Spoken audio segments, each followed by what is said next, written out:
अगर centre promise नहीं पूरा करती है तो एनसी का क्या अगला स्टेप रहने वाला है? हमारे सामने तो सारे रास्ते खुले हैं, फिर लेकिन अब मैं उन लोगों में से नहीं हूं जो धमकियां देके कुछ हासिल करने की कोशिश करें। मैं अभी भी उम्मीद लगाए बैठा हूं कि बिना धमकी दिए हुए,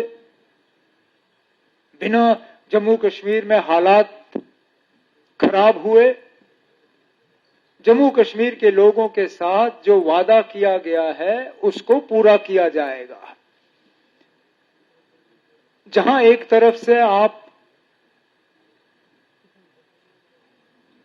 हमारे जो मैनिफेस्टो में लोगों के साथ किए हुए वादे हैं उनका आप रिपोर्ट कार्ड मांगते हो और आपका मांगना सही है, वहां दूसरी तरफ से जब बीजेपी के दफ्तर में इस तरह के प्रेस कॉन्फ्रेंसें हों तो उन्हें भी पूछे ना, जो वादे करके वो 28 सीटें जीते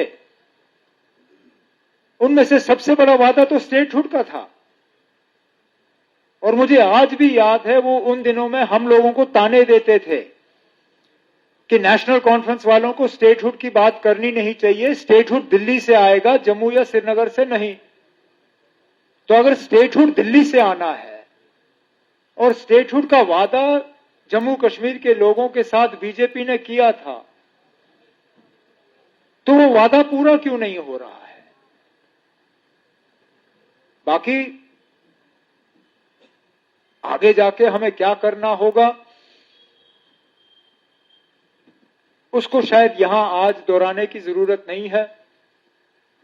हालात उस तरह के बने तो फिर मजबूर होकर हम दोबारा यहां बैठ के एक प्रेस कॉन्फ्रेंस करके दूसरा ऐलान कर लेंगे, लेकिन फिलहाल वो हालात नहीं है।